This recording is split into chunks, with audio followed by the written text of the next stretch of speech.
lovely river called Nalar flows through the vast Chambal forest. The river was home to several creatures, including crocodiles. One of the crocodiles, Mandu, lived with his wife, Mandavi, near the riverbank. In the middle of the river was an island with fruit trees where a troop of monkeys lived. Among them was Kapilesh, a clever and young monkey who often played in the trees. One day, Mandavi, Mandu's wife, expressed an unusual and greedy desire to eat a monkey's heart. "I've heard they are delicious," she said. "I must have one." Mandu was shocked. "But monkeys live in trees and they are hard to catch. How can I ever bring you a monkey's heart?" Mandavi, unrelenting, said, "You're smart, Mandu. If you love me, you'll find a way." Mandu was disheartened, but the pressure from his wife weighed heavily on him. He wandered sadly along the Nala river, wondering what to do. Just then, his friend Kulan, the fox, arrived to drink water from the river. Kulan noticed Mandu's sorrowful expression and asked, "Why are you so unhappy, my friend?" Mandu sighed deeply. "Oh, my friend, my wife is demanding that I bring her a monkey's heart for dinner, but I have no idea how to trap one." Kulan smiled slyly. "Don't worry, my friend. I have an idea for you. I'll help you catch a monkey." Kulan instructed Mandu to fetch some fruit from the island and place them along the riverbank where the monkeys could see them. Once the monkeys come down to taste the fruit, you can offer them a ride across the river.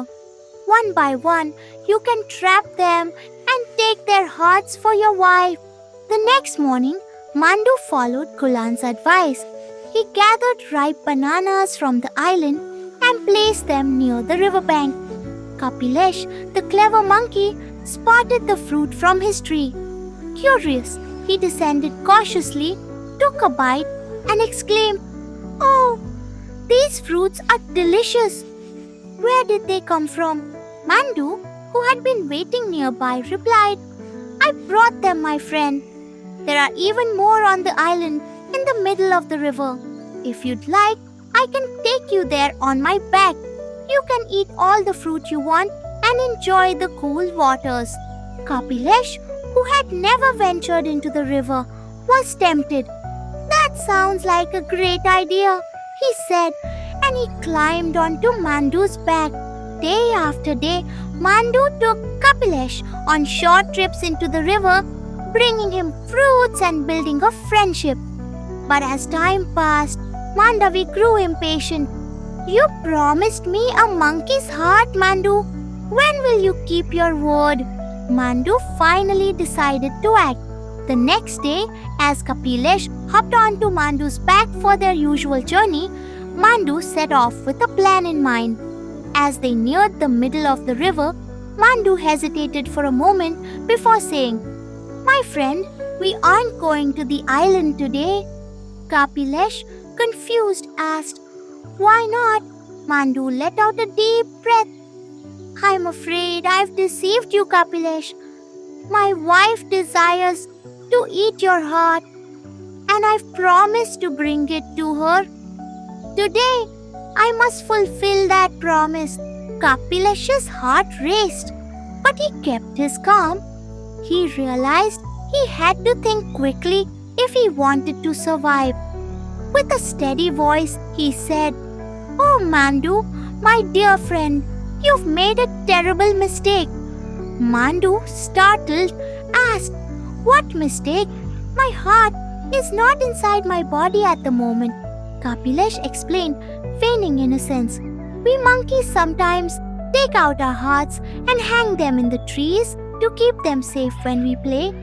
I left mine hanging from a branch near my house." Mandu blinked, puzzled. "You can't do that. Take out your heart." Mandu turned around and swam back to the riverbank. As they approached the shore, Kapilesh tensed, preparing himself. The moment Mandu got close enough, Kapilesh leapt from the crocodile's back onto the safety of a tree branch. Unsafely in the tree, Kapilesh looked down at Mandu and laughed. You foolish crocodile! My heart is inside me, just like everyone else's. You can't take it out or hang it in a tree. You've been tricked. Mandu was stunned. What? You lied to me? Kapilesh grinned. You tried to deceive me first, Mandu. You were never a true friend. I trusted you, but you let your wife's greed blind you.